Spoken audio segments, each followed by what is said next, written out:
Olá, meninos, boa noite. Boa noite, pessoal. Boa noite, todo mundo. Liberei meu microfone agora. Sempre um prazer. Boa noite a todos. Deixa eu falar, vocês escolheram a cerveja que vocês vão degustar? Mostrem aí pro pessoal o que vocês vão degustar para ser. Vai que alguém tem a mesma cerveja em casa, né? Eu tô com uma Hop Lager da cervejaria Louvada e vou abrir já para brindar com todo mundo para a gente começar bem. O que você tá tomando aí, Gabriel? Amanda? Eu coloquei uma cerveja para gelar ali, que é nova, que é inclusive de uma aula que eu vou dar amanhã, uma cerveja lupulada. Amanhã tem IPA Day com o pessoal da Combita de Salvador. Eu vou dar uma aula de lúpulo e tem uma cerveja ali na geladeira. Então eu já pego, quando vocês forem degustar, eu falo um pouquinho da minha cerveja também. Hoje eu aproveitei que eu fui no corre da cervejaria e já estou aqui, estava brindando com a Aline mesmo sem ela saber. Eu estou bebendo uma Rabugentos Brewing Company, que é feita aqui em Teresópolis por uns amigos, e é uma American IPA, porque ontem foi o dia da IPA, hoje é o Dia Internacional da Cerveja, vamos falar de lúpulo, e é a melhor coisa que tem, né? Saúde, galera. Saúde, gente. Saúde. Então, meninos, é com vocês. Vamos lá para encerrar essa sexta-feira, essa aula especial do Beer Expert. Maravilha. Muito obrigado, Amanda. Obrigado, Thaís. Eu acredito que quem está no comando dos slides é a Thaís, é correto? É Thaís, correto? Sim, tô Agora aqui. mas agora tá com a Thaís ou tá com o Rudy? Tá comigo. Tá com a Thaís. Thaís, vai no comando aí, então.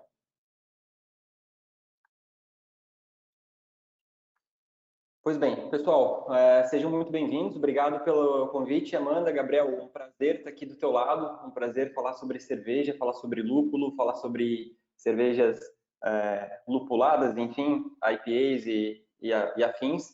E vamos trocar um bate-papo, vamos conversar, vamos se apresentar para o pessoal, uma apresentação breve aqui.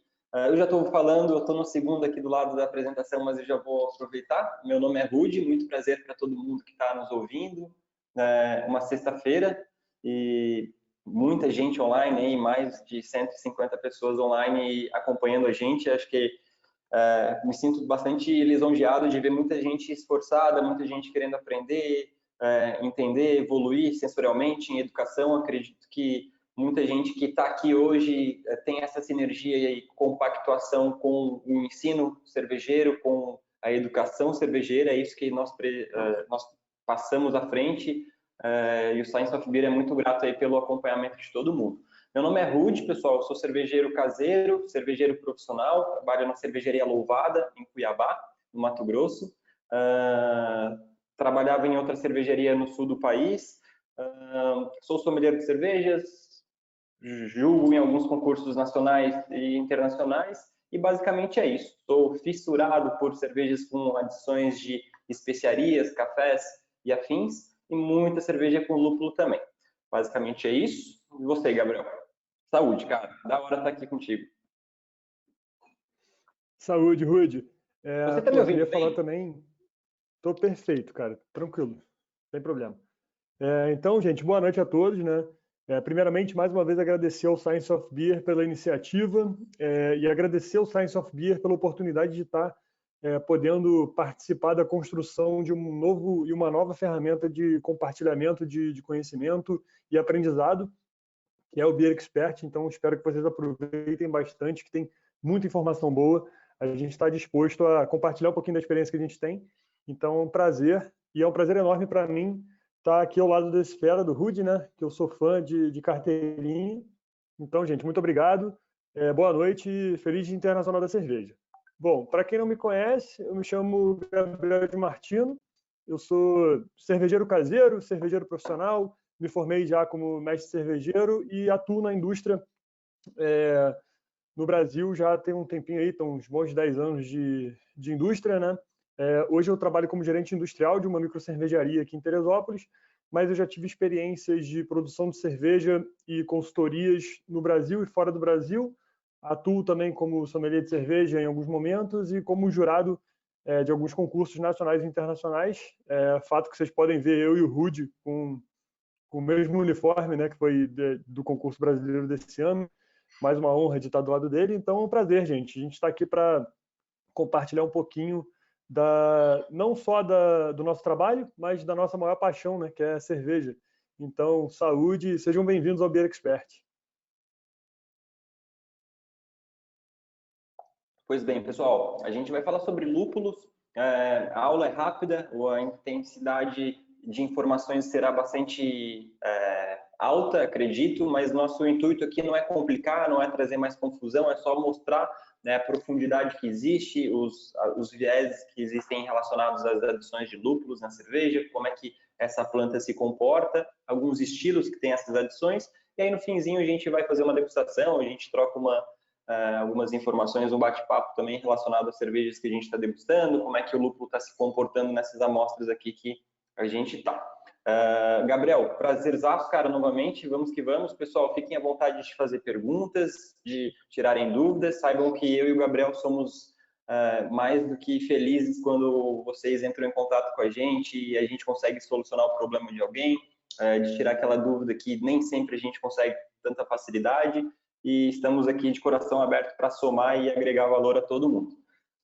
Galera, lúpulo, então, né, é uma planta que todos ouvem falar, mas nem todos conhecem propriamente dito, não é uma planta fácil de acesso, pelo menos aqui no Brasil, por enquanto. Sabemos que algumas plantações já existem, o Gabriel tem bastante propriedade até para falar de algumas fazendas que estão nesses testes, mas um resumo bastante rápido. O lúpulo é uma planta dioica, então ele tem a fêmea e a macho, então a gente acaba utilizando a flor fêmea para utilização na indústria cervejeira, dentro da tecnologia cervejeira. Uma curiosidade aqui para vocês interessante é que ela é da família da cannabis.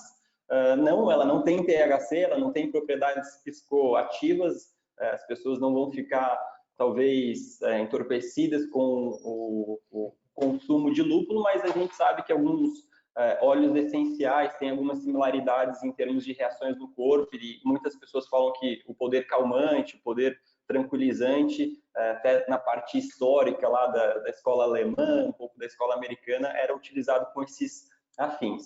Ele também vem em climas temperados e chuvosos, existem algumas especificidades do local, de onde essa planta vem, algumas características bastante específicas, e como a gente sabe, cada planta se adapta conforme o terroir da região. Então, se a gente tem um lúpulo específico no Brasil, ele não necessariamente, essa mesma variedade, vai ter os mesmos componentes, as mesmas composições químicas de um lúpulo vindo dos Estados Unidos. Existem variações e reações comportamentais conforme o local, que a gente chama de terroir. A escola do vinho, a galera que toma vinho, utiliza bastante essa frase, né, essa palavra.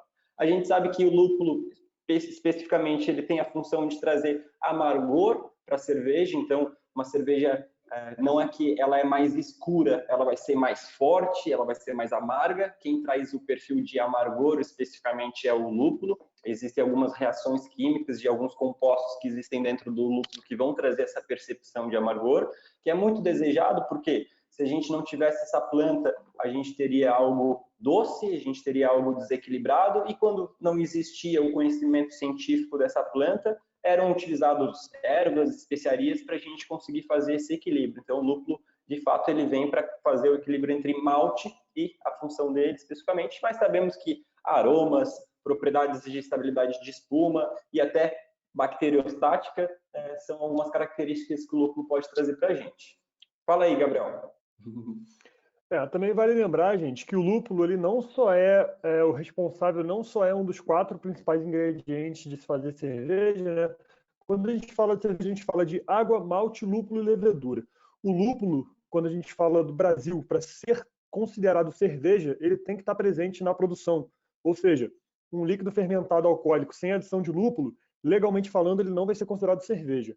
Então, sim, para a gente compor uma cerveja no processo produtivo, a gente tem que fazer a utilização dessa matéria-prima. Como o Rudy citou, né, existem algumas plantações experimentais aqui no Brasil, mas a gente ainda não consegue ter característica comercial para o lúpulo cultivado por aqui. o que faz com que o preço do lúpulo seja extremamente alto.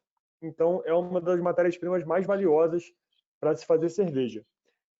E o bom de falar de lúpulo é que, graças a uma revolução, né, que a gente chama assim, nos últimos anos da escola cervejeira, tanto europeia quanto americana, o lúpulo é um dos principais responsáveis por despertar interesse nas pessoas para a degustação de cerveja, né, para o consumo de cerveja.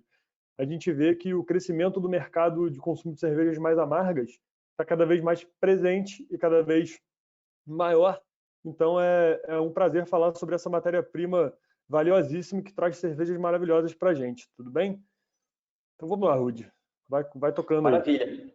Aqui só um mapa mundi aqui, a gente vê algumas regiões do mundo aqui que são caracterizadas por ter essas plantações. A gente sabe que aqui na América do Sul existem a Argentina, um grande produtor de lúpulo, muita gente não sabe, mas está se destacando aí com alguns lúpulos que estão dando super bem lá. Estados Unidos, a Europa, mais pegando o leste europeu, Nova Zelândia, Austrália, também são países que têm algumas variedades que são muito benéficas e trazem uma contribuição muito, muito rica na cerveja. E, obviamente, existem alguns estilos específicos de cervejas que exigem que um lúpulo tenha que agregar algumas características específicas para a cerveja, e determinadas características vêm de determinados locais. Então, quando a gente quer produzir uma English IPA, possivelmente a gente precisa encontrar os perfis de lúpulos ingleses para a gente somar e conseguir ter essa completude toda que o estilo exige. E assim também, como a gente está falando de American IPA,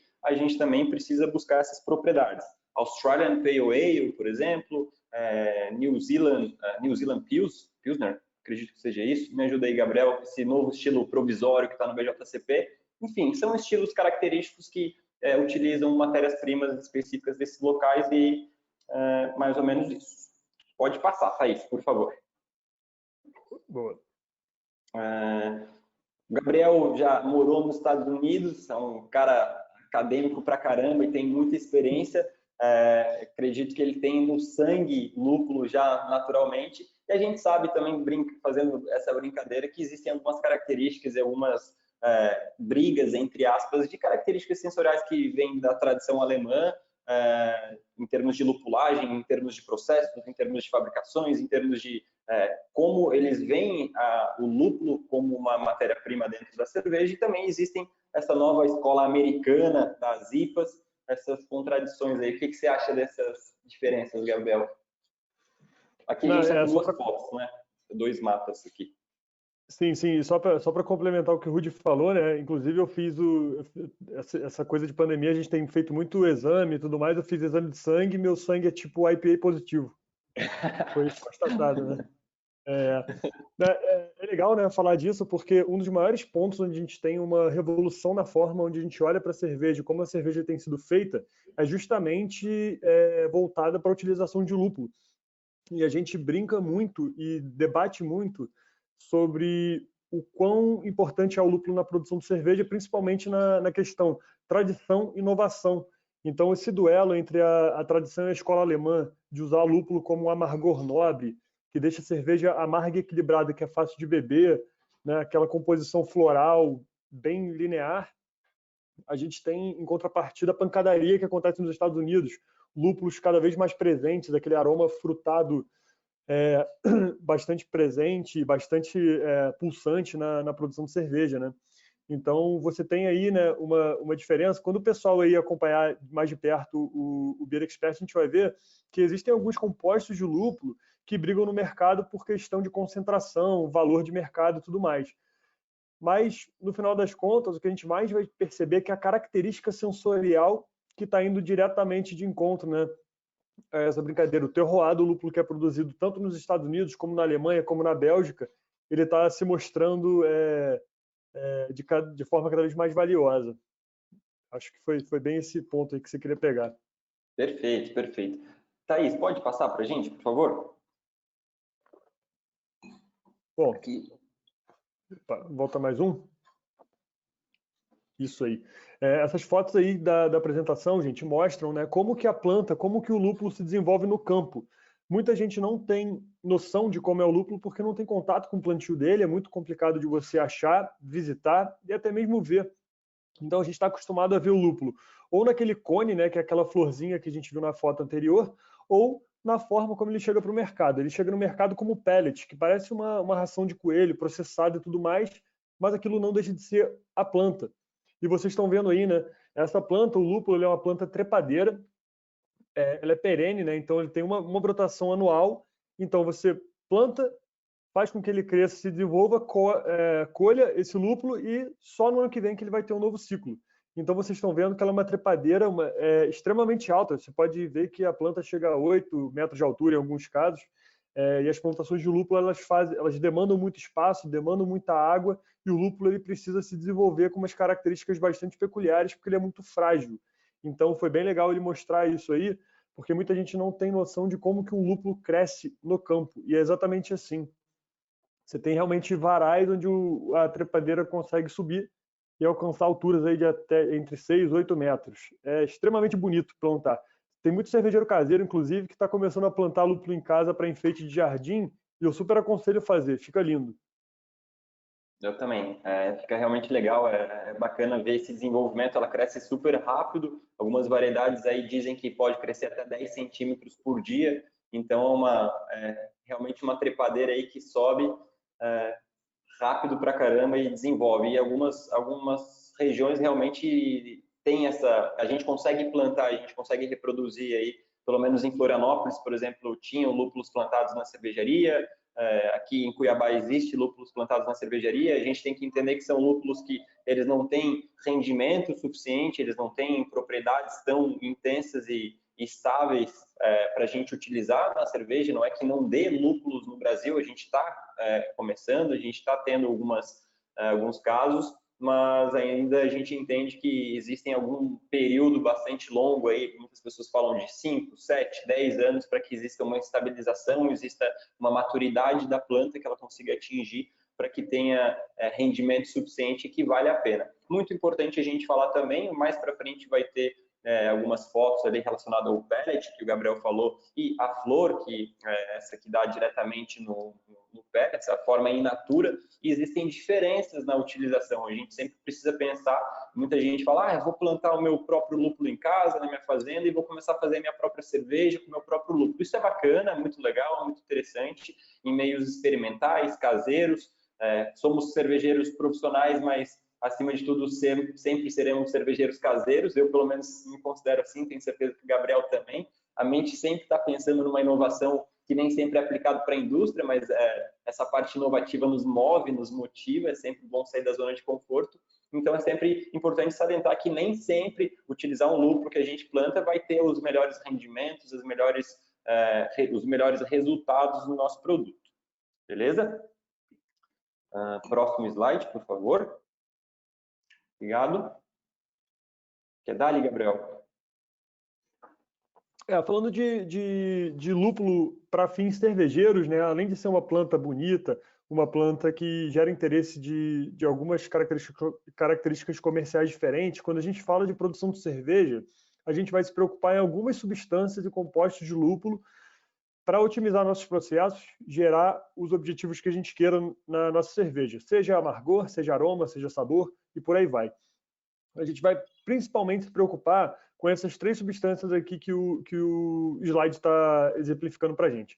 As substâncias tânicas, que são os polifenóis.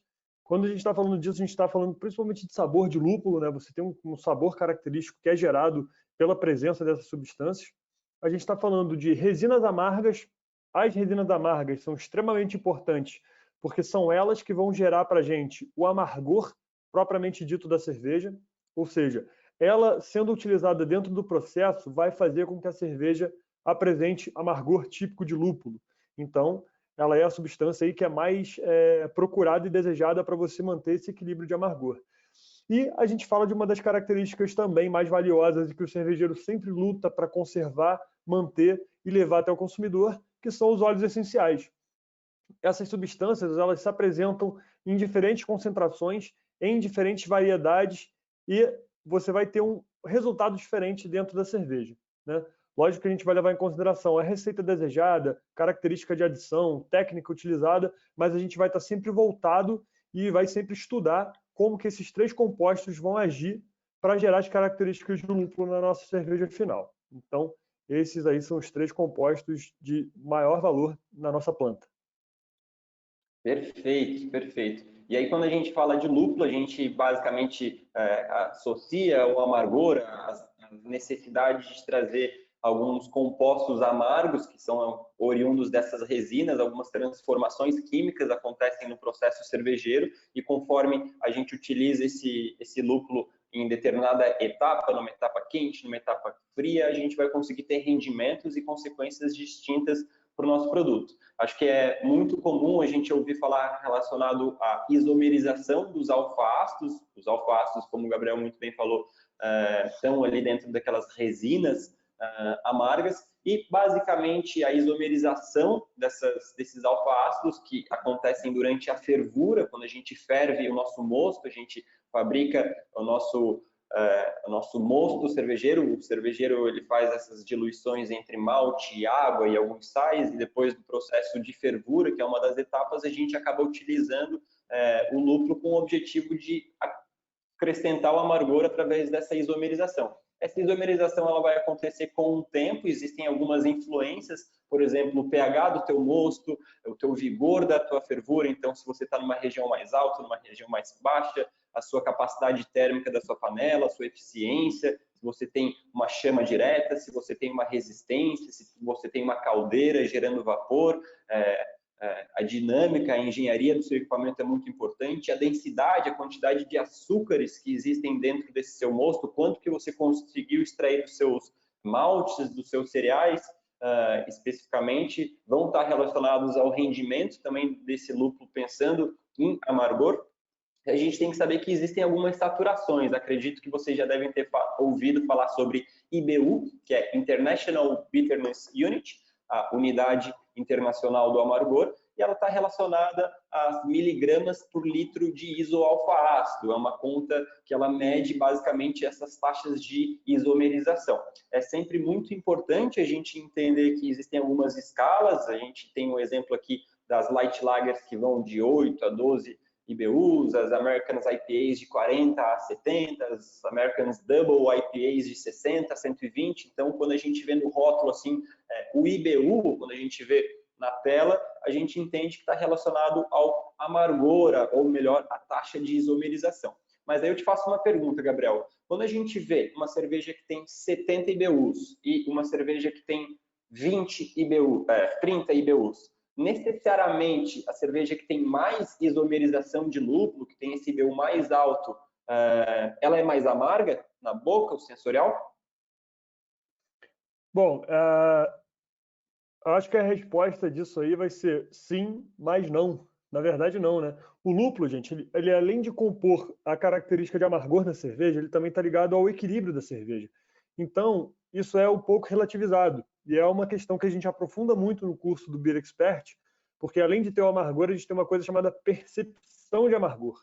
Então, se você tem um amargor nobre numa cerveja mais simples, pode ser que ele fique numa unidade de medição, né, laboratorial alta, mas de percepção baixa, e vice-versa. Então, o lúpulo, quando a gente fala só de composto de amargor, a gente não pode esquecer da percepção desse amargor. Então, não necessariamente uma unidade de amargor maior mostra que a cerveja é mais amarga, ou vice-versa, e vice-versa, né?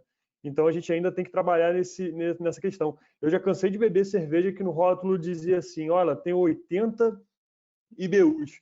Cara, você bebe ela e dá vontade de beber mais e mais e mais e você nem sente.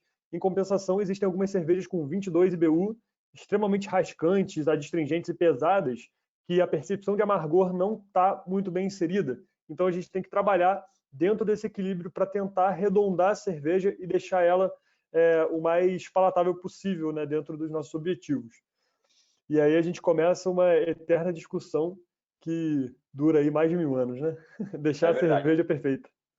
No curso, obviamente, a gente dá uma aprofundada, a gente acaba mostrando algumas relações de densidade, de nível de açúcar. A gente entende que, normalmente, quando uma cerveja tem 8% de álcool, 9% de álcool, tem mais estrutura, tem um extrato inicial mais elevado, o extrato residual também vai estar mais elevado. A gente compreende a estrutura por completo da cerveja, a gente entende que nem sempre esses essas isomerizações de lúpulos vão ser suficientes para trazer todo esse perfil. O Gabriel exemplificou muito, muito bem. Aqui só estão alguns exemplos, pessoal, de lúpulos. Acho que é legal a gente citar alguns lúpulos aqui americanos. Existem alguns lúpulos que a gente entende, a parte comercial dele é informado algumas características sensoriais, por exemplo, notas de toranja, grapefruit no Cascade, notas de limão, de frutas tropicais no Citra, algumas notas de chá, mais de camomila, mais um herbal do centênio, chinook também trazendo essas amoras, essas frutas vermelhas, um pouco de abacaxi, algumas características sensoriais. É muito importante, a gente acaba se baseando e tentando entender, é um dos fatores, além daqueles que o Gabriel mostrou, relacionado ao nível de alfa-ácido, ao nível de polifenol dessa variedade que a gente está utilizando, quanto de óleo essencial está disposto nessa variedade, a safra de cada lúpulo também traz mudanças, alterações nas composições químicas, é uma planta, ela é perene, ela vai variar conforme o clima, então alguns rendimentos acontecem. Aqui é a foto do pellet que o Gabriel tinha mostrado, essa raçãozinha de coelho mesmo, bastante similar, é um lúpulo já processado, já é um lúpulo que vai ter menos material vegetal se comparado a uma planta in natura, como está aqui na parte do lado do Cascade, no lado esquerdo. A gente tem que entender que o residual vegetal vai ser muito maior, a absorção de água quando a gente utiliza uma planta in natura é maior, ou seja, a gente vai sugar mais moço, os nossos rendimentos, como eu falei, vão reduzir, mas isso são só exemplos básicos aqui mostrando para vocês. O Science of Beer, ele tem, a Amanda falou, o projeto de viagens cervejeiras, de estudos cervejeiros, é sensacional a possibilidade de ir nas fazendas da Alemanha, conhecer as empresas que processam os lúpulos. Incrível, incrível, incrível. Acho que vale muito a pena quem tiver a oportunidade de ir para fora, de conseguir ter esse privilégio de ter esse acesso a plantações, a indústrias que trabalham com isso, é sensacional. E aqui a gente também vê que existem algumas variedades, alguns cruzamentos, existem vários tipos de diferentes origens, e aí a tecnologia está aí para nos possibilitar vários tipos de lúpulos com diferentes características. Isso aí, né? Lembrando que o lúpulo é uma matéria-prima bastante versátil, então às vezes a gente consegue chegar em nuances de frutas, de flores, até um perfil um pouco amadeirado, frutas mais maduras, só pela adição de lúpulo e a sinergia do lúpulo com os outros ingredientes. Então vocês começam aí a desenhar a quantidade de coisa que o cervejeiro tem que tentar domesticar e dominar para chegar no resultado desejado final e manter a consistência desse resultado, né? Então, assim, é uma das coisas que começa a dar para perceber que tem que estudar, não tem jeito, galera. Quanto a isso, vocês querem fazer cerveja boa e entender de cerveja, tem que passar um tempo bebendo e conhecendo. Essa é a parte legal. Muito bom o seu comentário, Gabriel. Só fazendo um parênteses, é muito importante mesmo salientar isso, porque às vezes a gente mostra essa informação, nossa, quero utilizar o Hallertau Blanc, que é um lúpulo que está trazendo frutas verdes, um perfil de mentolado. Vou misturar esse lúpulo junto com o Mosaic, que vai trazer um pouco de fruta vermelha, vai trazer um pouco de citricidade, um pouco de mamão. Se eu somar esses dois aqui, eu vou ter a soma desses sensoriais? Não necessariamente. A interação entre esses lúpulos não necessariamente vai ser uma soma precisa, a gente não vai agregar os dois lúpulos, às vezes a interação, a forma de adição, o processamento, a sua base da cerveja vai trazer resultados distintos do que o laboratório está apresentando para a gente. Então, como o Gabriel falou, é muito estudo, é muito teste, é muita cautela, é muito respeito pelo que o lúpulo entrega para a gente, com muita sabedoria, tentando unir tudo que é possível entre experiência, entre técnica, entre testes, entre sabedoria de avaliar o seu próprio produto. É muito importante isso. A gente aqui no Science é uma conversa rápida, a gente não consegue ter um nível de aprofundamento quanto a gente gostaria, mas por isso que existe o Beer Expert, para a gente ter mais tempo para a gente conversar, mas a gente sempre busca ter uma cerveja ao lado, mostrar um pouco mais das nossas percepções, porque não adianta a gente estudar e às vezes não conseguir ter uma capacidade de tirar as informações dos nossos produtos. Inclusive, é uma das necessidades que eu fui atrás de mais cursos, de mais conhecimento, quando estava iniciando, era essa necessidade de ter a capacidade sensorial, de conseguir entender o que eu estou produzindo. Eu estudo, mas eu preciso saber avaliar o meu próprio produto. Então, é uma ciência que nem sempre é exata, né? Isso aí. Isso aí. Próximo slide, por favor. Aqui eu só trouxe, existem duas fotos seguidas aqui, são fotos representam uma revolução dos craft beers, enfim, a revolução dos cervejeiros artesanais dos Estados Unidos, que a gente se aprofunda muito dentro da escola americana. A gente sabe que essa escola que está trazendo essa visão que a gente vê hoje, essa forma de adicionar o lúpulo. Então, aqui só exemplos práticos de gambiarras, de testes, que iniciaram basicamente nos anos 80 com muita força, e a gente está tendo essas referências aí, é só para a gente mostrar, para vocês entenderem que o cervejeiro caseiro, acima de tudo, ele é um MacGyver de tanta gambiarra, de tanta mangueira, de tanto improviso aí para fazer. Você já fez essas doideiras assim, Gabriel? Com certeza, né? Cara, não só fiz, como faço, e recentemente eu voltei a fazer. Eu tava há um tempo, há uns bons anos, sem fazer cerveja caseira, de fato, botando a mão na massa e fazendo o que eu queria. Eu basicamente estava terceirizando esse serviço, né? E, cara, eu voltei a fazer, e, inclusive, cara, questão de dry hopping, sinergia de matéria-prima, adição de lúpulo, é o que eu mais tenho feito de teste. Eu fico brincando disso o tempo todo. Então, às vezes, eu pego a mesma receita, mesma fermentação, tudo rolando certinho, e só fico brincando com variedade de lúpulo e por aí vai. Então, assim, a alma do cervejeiro caseiro nunca deixa a gente, né? Nunca, uma vez cervejeiro caseiro, sempre cervejeiro caseiro. Então, cara, isso é legal, que eu voltei a participar dessa parte prática, sensorial, há pouco tempo atrás e relembrei como usar. E se eu não me engano, hoje mesmo você estava fazendo um testezinho de laboratório para IPA, né, Rudy?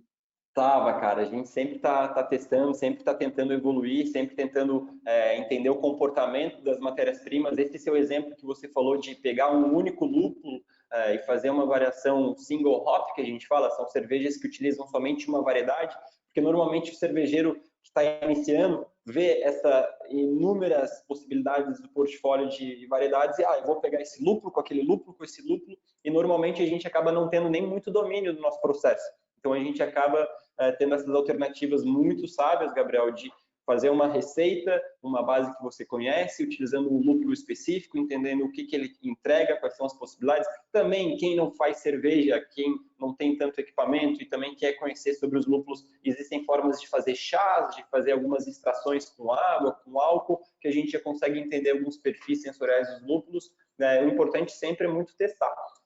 Aqui só alguns exemplos de cervejarias, então é só para passar rápido mesmo, mas para vocês entenderem algumas cervejarias que fizeram parte dessa grande boom cervejeiro, essa forma de ver que o mundo cervejeiro é muito mais complexo, existe uma história muito grande por trás dessas 3 cervejarias que a gente está apresentando para vocês, e ela está relacionada, vindo da parte da imigração dos Estados Unidos, ela vem através da parte da interpretação e de disponibilidade de matérias-primas, passa por lei seca, passa por crise de 29, guerra mundial, grandes cervejarias crescendo, o mercado sentindo essa demanda, algumas pessoas interpretando e entendendo que a gente precisa valorizar e reconhecer realmente o valor que as cervejas têm, e aqui são alguns exemplos que a gente deixa como recomendação extra para vocês, cervejarias, né?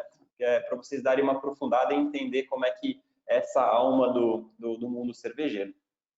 Você conhece elas? Já foi na Serra Nevada? Gabriel, teve a oportunidade de conhecer alguma das 3?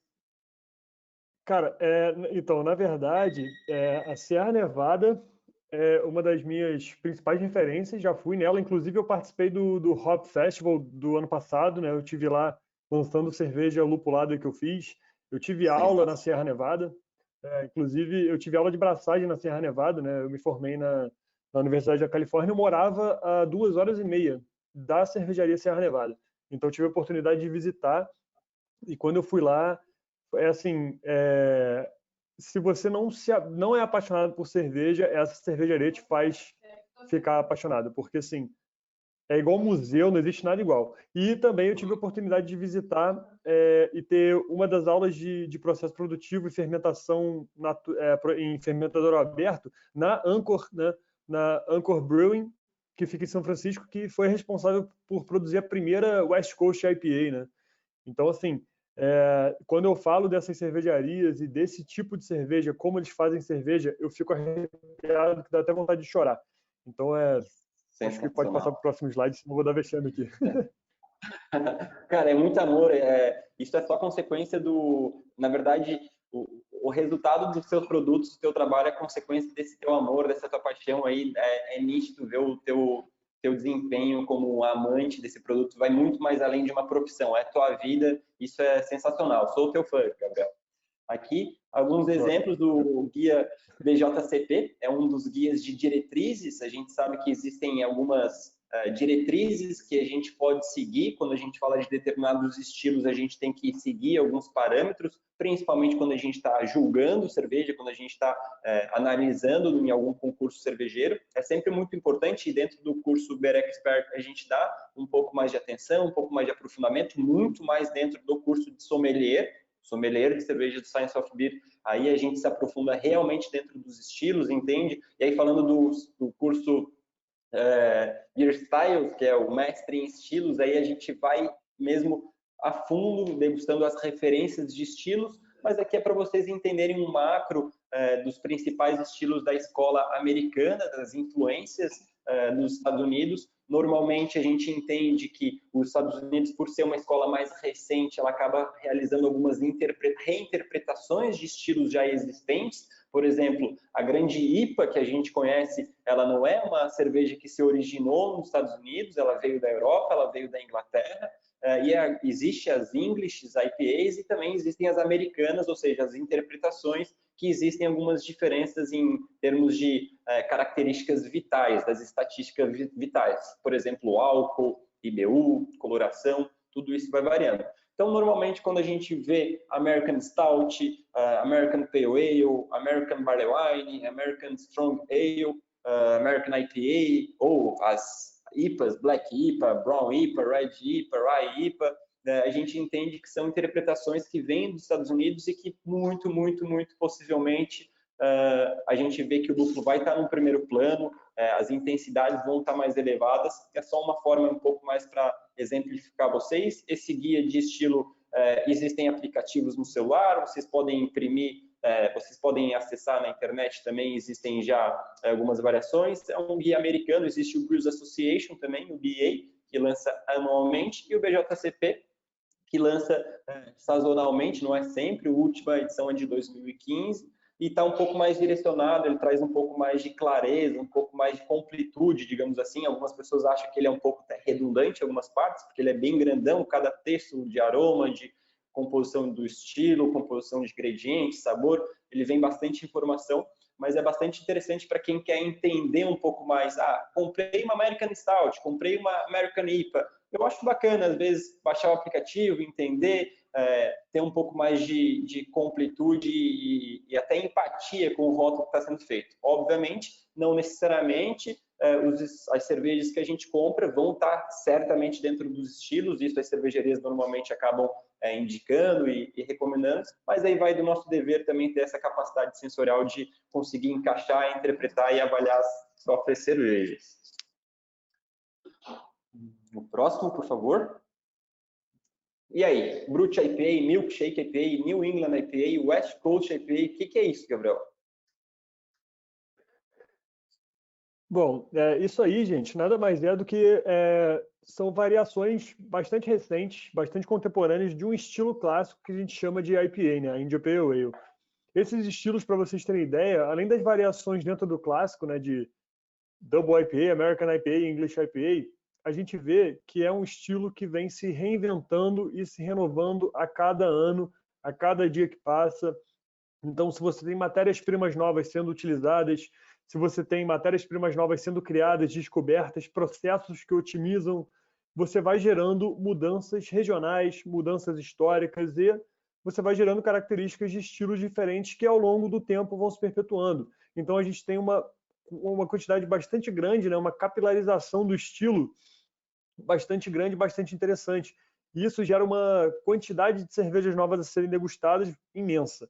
Então a gente tem alguns estilos mais inovadores, né, que são as Brut IPAs, que são as cervejas que são mais alcoólicas, extremamente secas, quase que frisantes, lembrando aí às vezes, né, aquele perlage de champanhe, tem essa característica bastante diferente. A gente tem as milkshake IPAs que fazem uso de lactose para aquela característica de milkshake, né, aquela coisa bastante untuosa quando você bebe, né, um doçor presente, aquela coisa veludada, densa.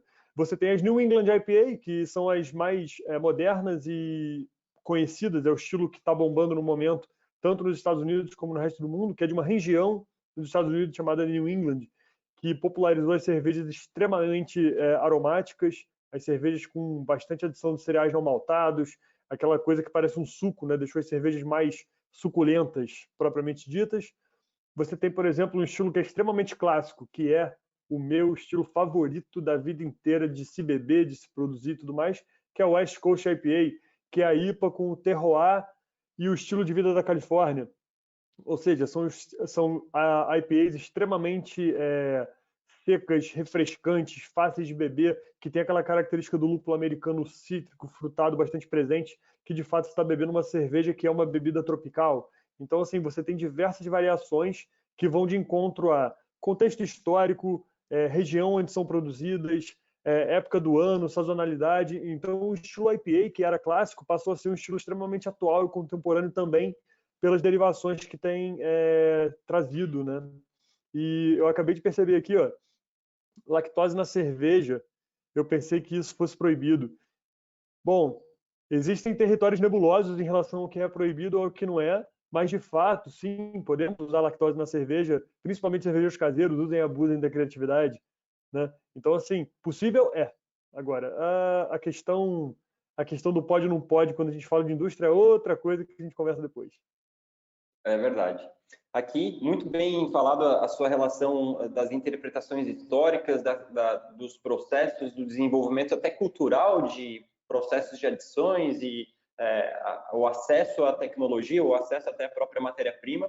E aqui só um mapa dos Estados Unidos, trazendo esse comparativo aqui de New England IPA para West Coast IPA. Então, só fica um pouco mais rápido e mais fácil para o pessoal entender que as NEIPAs, vindo lá da costa leste, tem esse perfil mais juicy, mais fechado, a cerveja que tem um perfil que o lúpulo ele traz mais sabor, ele traz mais uma complexidade em termos de preenchimento de boca, de sensação de boca, intensidade aromática, o processo de adição dos lúpulos são diferentes, os lúpulos, as variedades normalmente também podem ser diferentes, se comparados às West Coast IPAs, que são mais secas, possuem um amargor mais intenso, possuem um final mais seco, basicamente isso, são mais agressivas em termos do lúpulo, são interpretações diferentes aí, costa leste, oeste, e aí também agora essa nova Mountain Styles IPAs, eu admito que eu nunca tomei uma cerveja considerada uma Mountain Style IPA, não sei se, Gabriel, lá nos Estados Unidos já existe alguma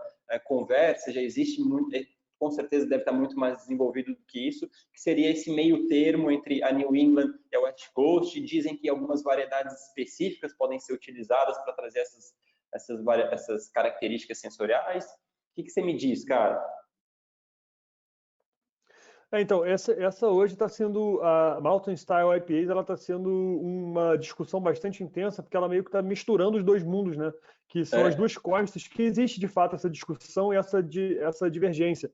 Você tem as New England IPAs, né, da costa leste, que tem influência ainda inglesa, trazendo cervejas mais maltadas, muito, muito característica, e você tem as West Coast IPAs, que tem a característica tropical do calor, proximidade com o deserto, aquela coisa praiana, que são secas e refrescantes. As Mountain Style, se você for ver até pela definição de característica sensorial, elas acabam sendo um blend de tudo isso que está acontecendo. Ela seria, tirando a competição entre as duas costas, ela seria o que de fato é a American IPA. É porque a gente está falando de um país continental, de duas costas diversas e distintas, que produzem produtos distintos. Então, a Mountain Style IPA, ela trabalha com essa questão da característica dominante de ambas as costas produtoras de cerveja, né? E é um assunto extremamente novo, é um assunto que está começando a ser discutido agora, a gente está ainda tendo um desenvolvimento disso, está muito embrionário se isso de fato vai ser uma tendência, né? Perfeito. E eu acredito que assim, seja uma tendência com a questão de você criar uma Standard American IPA e a partir daí você ramificar de fato mais bem definido o que serão as variações do American IPA. Eu acho que esse pode ser um bom caminho, né? Porque de fato é o que é o melhor dos dois mundos, né? Vamos falar assim. Então, assim, é uma discussão que vai dar muito o que falar, né? É verdade. Mas, Gabriel, vamos degustar? Vamos trocar uma ideia sobre a cerveja, sobre as características sensoriais? Eu estou um pouco perdido em relação ao tempo aqui. A gente tá tudo certinho, né? Estamos, eu acredito que sim. Senão a Amanda já tinha conversado com a gente. A gente tá bem acostumado, Rudy, eu pelo menos, e você, a gente está bem acostumado a extrapolar o tempo de todas as aulas que a gente dá. Então, se a galera estiver disposta, a gente vai tocando. Porque eu acho que era para ser previsto até 8h30, mas são 9 horas. Então, a gente está dentro do previsto de atraso. A gente pode seguir com o bate-papo de forma sucinta, assim. A característica de técnica de degustação e tudo mais, a Amanda já falou bastante, ela, mais do que ninguém, tem propriedade para falar. Eu acho justo a gente falar o que a gente está... Olha ela aí, apareceu. Ó. Olha aí. Random Roads. American IPA, escolhi para beber com vocês, gente. 7% de álcool, 6% de IBU. E eu vou provar essa cerveja pela primeira vez hoje, cerveja de Curitiba. Então, vou acompanhar vocês. Também tem minha cerveja lupulada aqui. Maravilha, seja bem-vinda, Amanda. Pessoal, a gente aprofunda mais dentro do curso do Beer Expert. Vocês já devem saber que os alunos recebem kits de cervejas, materiais para fazer essas avaliações, essas anotações técnicas para auxiliar o entendimento, apostila, roda de aromas e sabores, bolacha informativa com características de vocabulário, por exemplo, e, obviamente, as aulas com os professores específicos. Não é somente um professor que está fazendo a degustação, a gente sempre procura ter uma equipe, é o professor da aula do dia, mas também tem os moderadores que estão ali no background respondendo as perguntas, tentando dar um auxílio, e a gente se aprofunda muito mais dentro do curso. Beer Expert relacionado às degustações. Aqui a gente vai passar, a gente entende que quando a gente vai avaliar um produto, a gente não simplesmente tem que beber e ingerir ele, a gente precisa iniciar a parte sonora, a gente tem que entender como é que é a parte da abertura, se ele vai fazer se vai ter CO2, se a cerveja vai estar carbonatada, se é uma cerveja rolhada, se ela possui alguma refermentação na garrafa. O aspecto visual sempre é muito importante, como é que tem informação de espuma, como é que a cerveja está relacionada à clarificação, como é que existe essa coloração, se existe algum adjunto, se existe algum material adicionado externo. Aí a gente inicia pelo olfato. A gente sabe, a Amanda fala muito bem nas aulas dela, a importância do olfato para a gente conseguir ter uma técnica apurada. Mas aproximadamente 80% do nosso sabor ele vai ser construído através do nosso olfato. Então, imagina quando a gente acaba gelando a cerveja exageradamente, ou quando a gente acaba consumindo uma cerveja numa long neck, por exemplo, ou quando a gente simplesmente nem para um segundo para conversar com a cerveja, para entender qual é o perfil sensorial no aroma, o que ela está entregando de informação, a gente só ingere, só engole a cerveja, a gente não está tendo essa completude de sabor. A gustação, a parte gustativa no palato, na boca, a gente está falando ali de 20%. Eu sempre uso esse exemplo, o pessoal que já me ouviu falar na aula sabe, mas mais ou menos aquela analogia. Lembra quando a gente era criança que a mãe fazia a gente tampar o nariz para consumir o remédio? Por quê? Para a gente não sentir o sabor. Então, por que a gente não vai parar um minutinho para sentir o aroma da nossa cerveja? Para ver o que o lúpulo está entregando, qual é a complexidade que o cervejeiro tanto estudou, tanto se dedicou para trazer informações, e a gente acaba, às vezes, negligenciando e, cerveja, isso é muito chatice, isso é muito blá, blá, blá. Sempre importante falar, existem momentos, existem ocasiões, existem hora para tudo, né? O extremo é sempre ruim para todos os lados.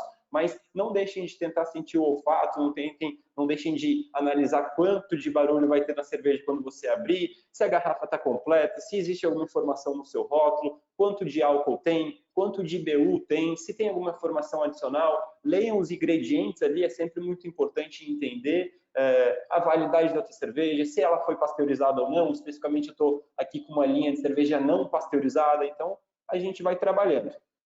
E aí, gente? Bora lá? Gabriel, tá com cerveja? Manda. Acho que eu vou pegar mais uma, gente. Vocês me permitem? Só porque já estou no final, basicamente. Claro, enquanto isso Por a gente favor, vai lá. vai tomando a nossa e vai falando aí, né, Gabriel? Saúde. Fala aí. Isso que eu ia falar. Uma coisa que o Rudy falou que é bastante importante, né, do pessoal prestar atenção no que está bebendo, a gente que está dentro da fábrica, a gente degusta todo dia, a gente prova todo dia e a gente quer entender o que a gente está fazendo para trazer para a pessoa, para trazer para quem está bebendo a melhor experiência possível. Então, eu acho que, assim, gente, valorizem isso. A gente se dedica muito para trazer o melhor para vocês, a gente estuda muito para trazer o melhor para vocês. Então, bebam, conheçam, estudem, anotem tudo que vocês puderem e repitam. E repitam. E aí, por aí vai.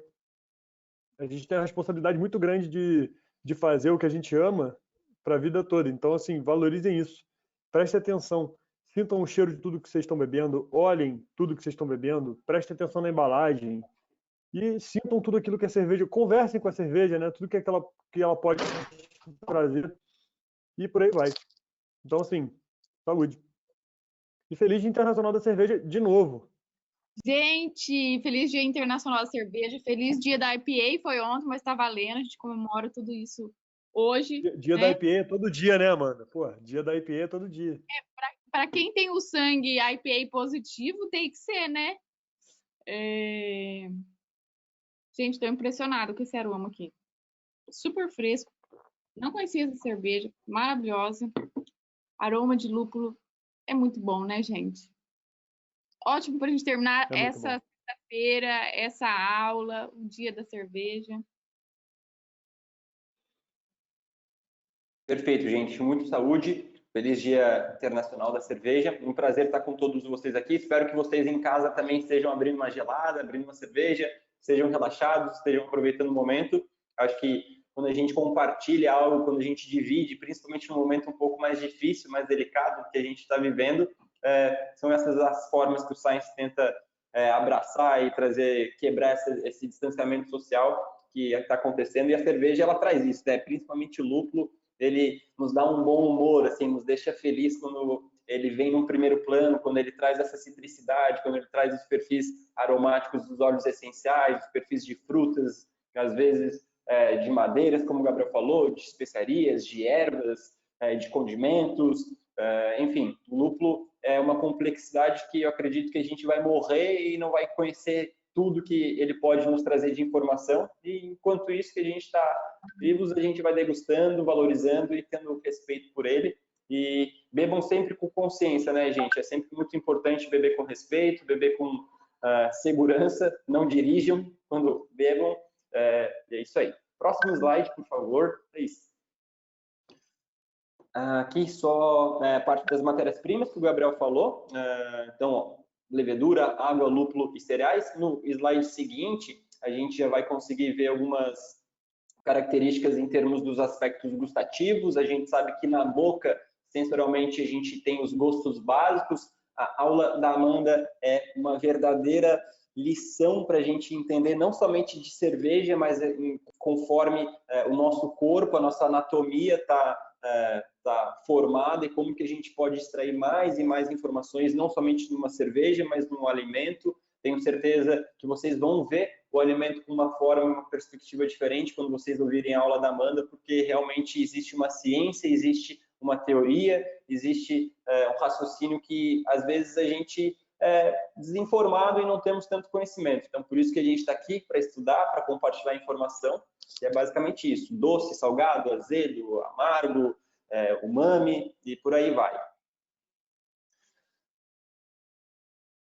Próximo, por favor. Aqui algumas características em relação aos maltes, aos cereais. A gente entende que diferentes tipos de maltes, de cereais adicionados vão trazer colorações e características diferentes para a cerveja. Isso aqui a gente não vai se aprofundar. Tem uma aula com o Lucas, que deu malte.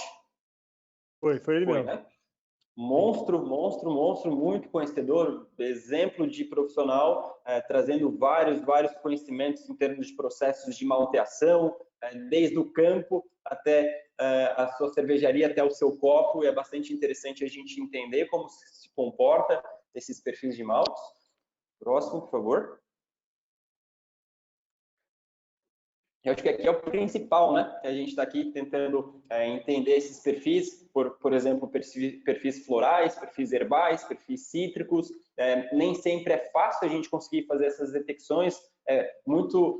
Normalmente a gente acaba sentindo o aroma, fala, nossa, Rudy, abri essa cerveja, eu consigo sentir, eu consigo entender, mas transformar essa sensação que a gente tem em palavra, traduzir o nosso sentimento nem sempre é muito fácil. Então, dentro dos cursos, a gente sempre busca trazer essa consciência de sensações para a gente conseguir ter um vocabulário, ter uma biblioteca, para você conseguir acessar essa biblioteca e transformar essa sensação, esse sentimento, numa palavra. Isso é floral, isso é herbal, isso é cítrico, isso é frutado, isso é manga, isso é melão, isso é jasmim, isso é menta. É bastante importante a gente conseguir ter essas similaridades de sabores e aromas para a gente conseguir interpretar e extrair o máximo possível.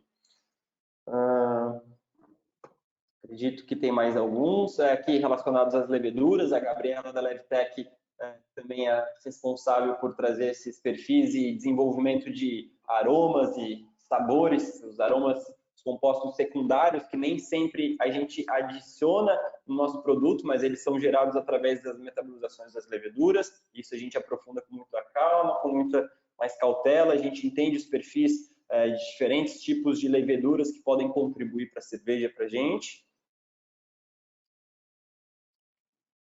E algumas referências, né, pessoal? Acho que é sempre importante. Nós aqui do Science, a Amanda estava mostrando ali o guia Oxford da cerveja. Para mim, acho que é o livro que toda pessoa precisa ter na cabeceira, porque é basicamente uma Barça da cerveja, que é realmente você, em ordem alfabética, e você vai ter diversos tipos de informações e temas relacionados não somente a lúpulo, obviamente, mas do mundo geral sobre cerveja. Aqui nós trouxemos duas referências, o The New England IPA, do Scott Jenish com o Stan, e também tem um livro do Stan, que foi traduzido pela editora Kratzer, sempre confundo, do pessoal lá do Rio Grande. Vale muito a pena, é fácil vocês conseguirem. Esses dois, o guia Oxford e o lúpulo, que era o Hops, tem a variação em inglês, já estão em português, então são ótimas referências bibliográficas. Trouxe também o brewlosophy.com, uma referência de site bastante interessante para quem é cervejeiro, para quem gosta de entender como é que o lúpulo adicionado no início do processo ou no final do processo, como é que as variações técnicas acontecem, de testes sensoriais comprovados com pessoas que acabam testando e provando e trazem comparações estatísticas para ver se existem alterações. É um site bastante legal e acredito que seja isso. Gente, antes de eu encerrar, coloca aí o copinho de vocês para fazer uma foto aqui, ó. Foto do Oscar. Deixa eu completar aqui, ó. Deixa eu completar aqui. Copo vazio faz mal.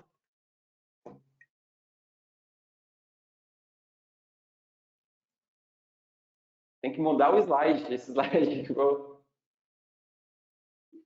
Agora é a hora da foto, hein, gente?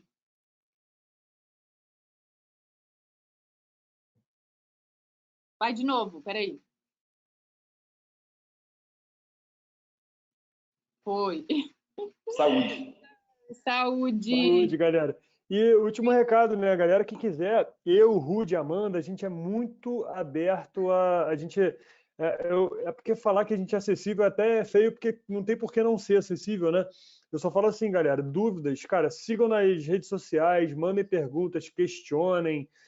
Pode ser que a gente demore um pouquinho para responder uma coisa ou outra, mas a gente responde, é um prazer enorme. Eu, pelo menos, eu me amarro quando a galera manda pergunta, eu me coloco à disposição, né? Inclusive, eu estou combinando com a galera do Science, o Rudy eu vou botar ele na roda aqui, vai participar disso. Os assuntos que a gente fala aqui, que a gente fala que bota em prática, a gente vai ficar fazendo uns vídeos aí para ajudar nas aulas também. E assim, gente, por favor, pergunta, questionem, mandem dúvidas, mandem elogios, críticas e chama para tomar uma se quiser também, fique à vontade, por favor. Saúde. Saúde. Obrigada, meninos. Ótimos ter vocês aqui. Sempre é um prazer, né, a gente falar sobre lúpulo. A gente sabe que quase todo cervejeiro é lúpulo maníaco.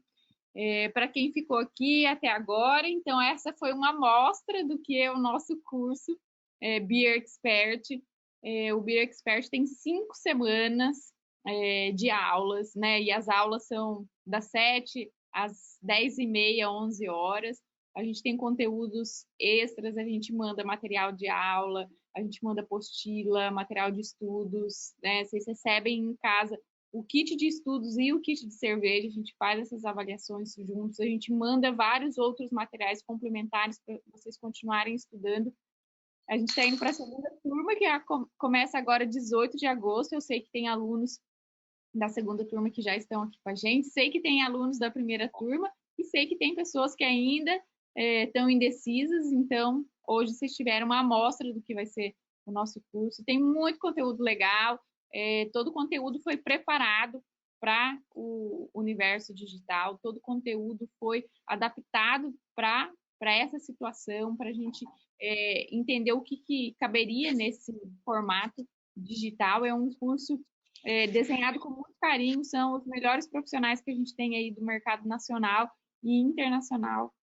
Inclusive, eu fico aqui, quando eu não estou dando aula, eu estou assistindo, eu estou aprendendo, eu estou reciclando o meu conhecimento cervejeiro. Tem sido uma ótima oportunidade e até acalma o nosso coração, né? Porque a gente não poder, né, encontrar, né, todo mundo, não poder fazer as aulas presenciais, mas estar aqui fazendo essa troca, aprendendo, né, e tendo tanta informação importante,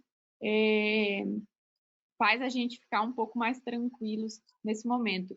E outra informação é que, né, a gente pensou com muito cuidado em fazer esse curso, porque a gente sabe que é um momento muito delicado, então a gente pensou com muito carinho em como trazer e como dar acessibilidade a esse curso. Então ele tem praticamente o custo de custo para vocês, então um custo muito acessível. A partir da terceira turma, esse valor já vai subir, a gente já vai começar a voltar ele para o valor normal. Então, quem quer comprar ainda no valor promocional tem que comprar agora, porque depois ele só vai subir e vai voltar ao valor normal. Então, é isso que o Science pode fazer para ajudar todo mundo, né? O nosso trabalho é oferecer conhecimento cervejeiro, a gente está fazendo da forma mais acessível, com o valor mais acessível e com a forma mais acessível também para vocês pagarem também, parcelado e tudo mais. E vai ser um prazer ter vocês aqui com a gente, estudando cerveja. Quem estiver na segunda turma, já vai preparando aí, prepara os materiais, prepara o caderninho, que logo a gente está junto de novo, né, com esses professores e todos os outros que vocês sabem que vão estar aqui. Então, meninos, obrigada, boa noite. Boa noite a todo mundo que ficou até aqui. Deixei um montão de dica para vocês continuarem estudando. Tem aula nossa no YouTube, tem um monte de material, tem e-book, tem bastante coisa que vocês podem fazer, né? Se vocês não puderem se matricular nesse curso, vocês vão poder continuar estudando com os outros materiais que a gente deixou aí para vocês. Então, desejo uma boa sexta-feira, um bom final de semana e quando vocês quiserem estudar cerveja com a gente vai estar aqui. Saúde! Saúde, gente. Boa noite, estudem. E é isso. Saúde, gente. Obrigado pelas palavras aí de todo mundo e saúde, por melhor cerveja sempre.